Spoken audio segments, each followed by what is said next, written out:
Before I was to marry, my stepsister Audrey shoved me off the third-floor balcony of our Saratoga Springs mansion. I snapped a femur on the flagstones.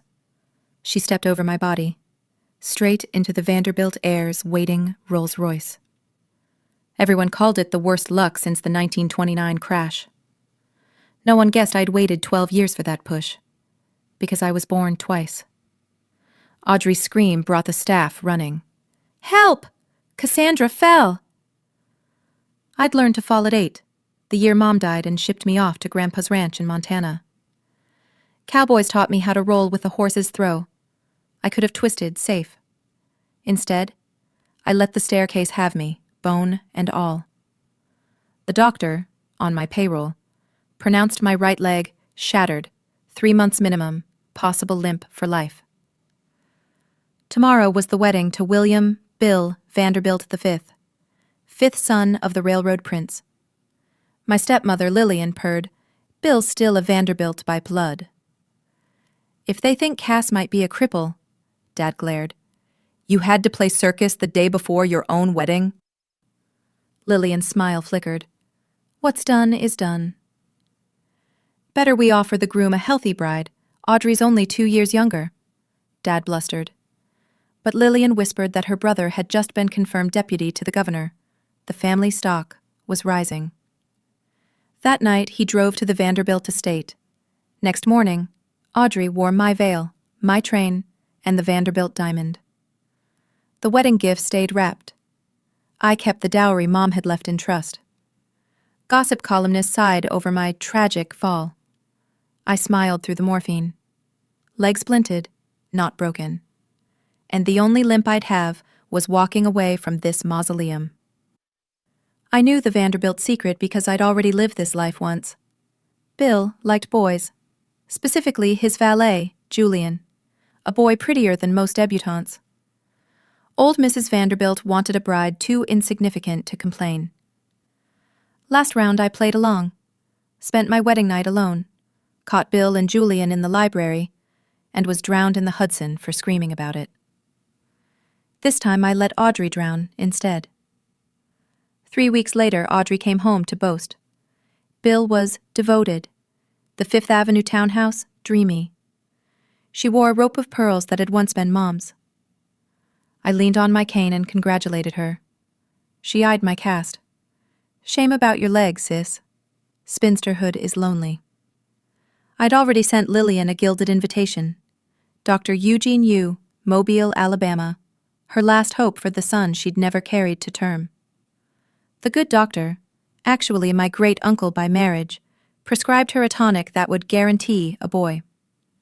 He also slipped Dad a final dose of permanent birth control disguised as virility tea. Lillian blossomed.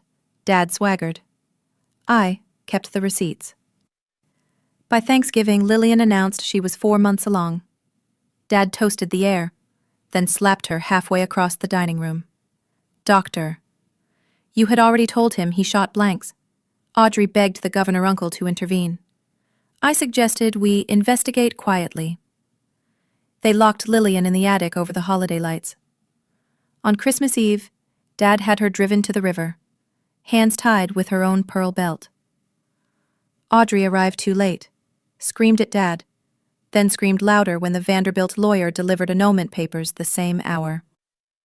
Bill had been caught with Julian at the Knickerbocker Club. The family wanted the marriage and Audrey gone before the stock market opened. Audrey's howl could have broken Broadway glass.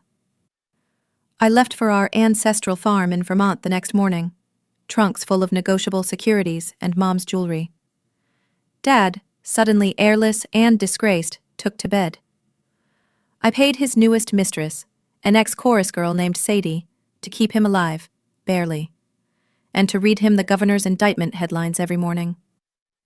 I was halfway across the Atlantic on the Queen Mary when the cables arrived.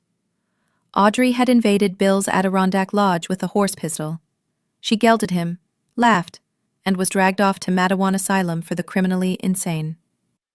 Dad suffered a stroke on reading the word gelded. Sadie wired, "He can blink once for broth, twice for morphine. Shall we keep him?" I wired back, "Keep him comfortable. I'm sightseeing." The world is wider than Saratoga gossip. I spent spring in Paris, summer in Nairobi, autumn sailing the Aegean. Grandpa's old cavalry maps are now my atlas, Mom's diamonds, my passport. I was bred to be a quiet Vanderbilt pawn. Instead, I learned to fall, to rise, and to leave the board entirely. Somewhere between Montmartre and Marrakech, I stopped answering cables. Let them think Cassandra Bradford drowned in the Hudson after all. The truth is, I'm still walking. No limp, no veil, no chains. Just the horizon, and every mile I was owed. Sadie's last letter reached me in Cairo. She wrote that father had tried to swallow his tongue when she told him Lillian's baby, the boy he'd drowned her for, had in fact been his. The chorus girl nurse kept the story deliciously slow, how the tonic only needed one more week to reverse, how the river was already frozen when they dragged her out, how the pearls snapped one by one when the rope slipped. He blinked Morse code for days, but nobody left in the house knew dots from dashes. She finished, "I'll keep the invalid comfortable, darling. The checks cash the same whether he understands the joke or not." Audrey's trial was a 3-day wonder. Headlines shrieked Vanderbilt heir maimed by society bride. The family paid every reporter to add that the marriage had never been consummated, that Mr. William Vanderbilt V was the injured party in every sense. Audrey was sentenced to life in the women's wing at Matawan. On visiting day she asked the uncle, now disbarred and penniless, to bring rat poison so she could finish the play. He had none. The guards heard her laughing that at least the rats in the Hudson were already fed. I sent a single white gardenia to the asylum gate. No card. She would know. Spring of 32 I boarded the Orient Express under the name C. Moreau, passport stamped in Marseilles, trunk lined with railroad stock certificates and the real Vanderbilt diamond, the one Audrey thought she'd flaunted. I'd switched it the night before the wedding, while the household fussed over her train. A woman who can fall on cue can lift a necklace just as neatly. I keep the stone in a pouch of Montana leather, more talisman than treasure. Sometimes, riding through the Balkans or sipping Eric in Aden, I take it out and watch the light fracture into rainbows, tiny, perfect blades. Each facet reflects a different corpse, Lillian in the ice, father in his starched sheets, Audrey in her padded cell, Bill in his exile villa on Lake Como, still Julian's keeper, still unable to look at a horse. People ask why I never sell it. I tell them it's my pension. Truth is, it's my mirror, proof that a girl once labeled expendable could trade a broken leg for a clean escape, could swap a silk veil for the whole damn horizon. So this is the end of the story they thought they were writing for me, Cassandra Bradford, tragic cripple, footnote in a society wedding announcement. And this is the story I wrote instead, Cassandra Moreau, citizen of nowhere, debtor to no one, sailing toward a sunrise no trust fund ever bought.